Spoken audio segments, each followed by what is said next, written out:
Assalamualaikum warahmatullahi wabarakatuh. Sahabat muslim dan muslimah, ada seorang sahabat Rasulullah Shallallahu Alaihi Wasallam yang bernama Sa'labah bin Hatib. Sa'labah bin Hatib adalah orang yang taat beribadah. Ia selalu tekun dalam mendirikan sholat dan menghadiri majelis Rasulullah Shallallahu Alaihi Wasallam. Sa'labah memiliki kehidupan yang susah. Ia dikenal sebagai orang yang miskin dengan harta yang sangat terbatas. Bahkan terkadang pakaiannya pun harus dikenakan bergantian dengan sang istri. Pada suatu hari, Sa'labah keluar dari masjid tanpa memperhatikan doa setelah sholat. Nabi Muhammad Shallallahu Alaihi Wasallam kemudian bertanya kepadanya, "Mengapa setelah sholat engkau bersikap seperti orang munafik yang terburu-buru keluar masjid?" Sa'labah menjawab, "Ya Rasulullah, saya terburu-buru keluar karena saya dan istri saya hanya memiliki selembar pakaian yang sedang saya pakai ini. Jadi saya menggunakan pakaian ini sedangkan istri saya telanjang di rumah. Lalu saya menjumpainya untuk memakai pakaian ini untuk sholat sedangkan saya telanjang. Oleh sebab itu doakanlah saya agar dikaruniai harta melimpah." Rasulullah Shallallahu Alaihi Wasallam menjawab, "Wahai Sa'labah, sesungguhnya harta yang sedikit dan disyukuri itu lebih baik daripada harta banyak yang tidak bersyukur." Sa'labah minta didoakan agar menjadi kaya. Setiap kali Sa'labah bertemu Rasulullah Shallallahu Alaihi Wasallam, dia selalu meminta untuk didoakan agar menjadi orang kaya. Di suatu saat, Sa'labah datang lagi menghadap Rasulullah Shallallahu Alaihi Wasallam untuk kedua kalinya dan berkata, "Ya Rasulullah, doakanlah kami agar Allah melimpahkan harta kepadaku." Rasulullah Shallallahu Alaihi Wasallam menjawab, "Tidakkah engkau mempunyai teladan baik pada diri Rasulullah? Demi Allah, seandainya saya ingin mengubah gunung itu menjadi emas dan perak, niscaya itu akan terjadi." Rasulullah Shallallahu Alaihi Wasallam menolak mendoakan Sa'labah agar ia mensyukuri atas rezeki yang dimilikinya.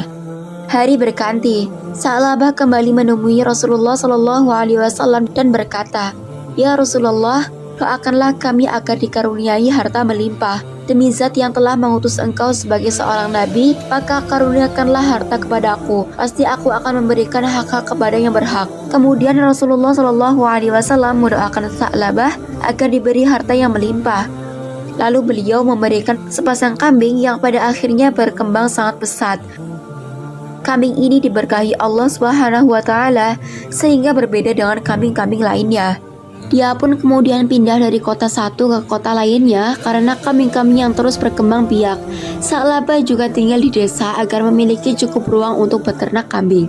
Semakin hari semakin banyak kambing milik Sa'labah. Ia pun mulai sibuk dengan aktivitas barunya sehingga sering melewatkan majelis dan juga melewatkan sholat berjamaah. Lama-kelamaan Sa'labah hanya datang ke masjid ketika sholat Jumat, hingga akhirnya ia benar-benar tidak datang ke masjid lagi untuk sholat. Suatu hari Rasulullah Shallallahu Alaihi Wasallam teringat kepada Sa'labah. Beliau bertanya kepada para sahabat, apa yang dikerjakan Sa'labah?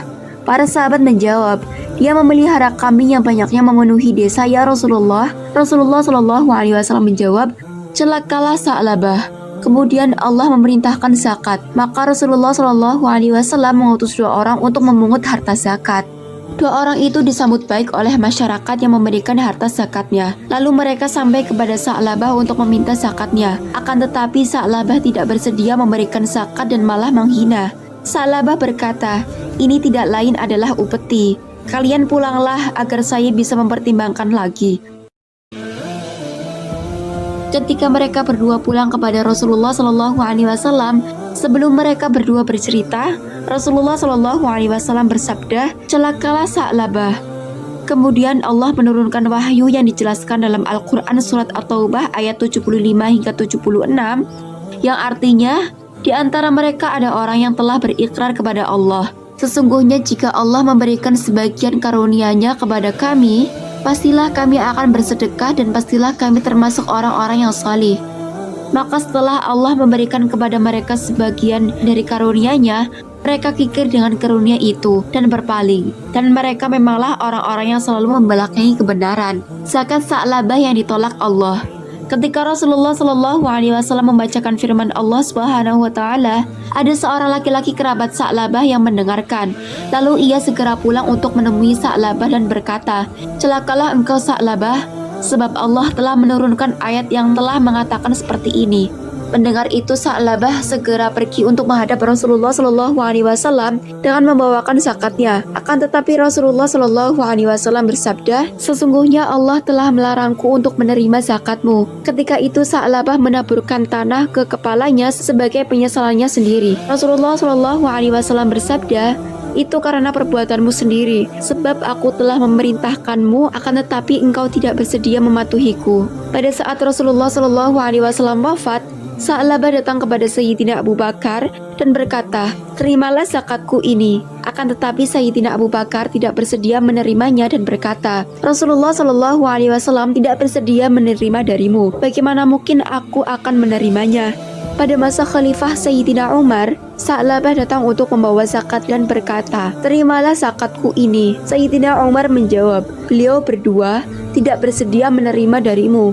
Bagaimana mungkin aku bisa menerimanya?" Kemudian di masa pemerintahan Khalifah Sayyidina Utsman, dia datang untuk memberikan zakat dan berkata, "Terimalah zakatku ini." Sayyidina Utsman menjawab, Beliau tidak bersedia menerima zakat darimu. Bagaimana mungkin aku akan menerimanya?" Beliau pun menolaknya. Lalu Sa'labah meninggal dunia pada masa pemerintahan Sayyidina Utsman bin Affan. Sahabat muslim dan muslimah, semoga video kali ini bermanfaat bagi kita semua. Terima kasih. Wassalamualaikum warahmatullahi wabarakatuh.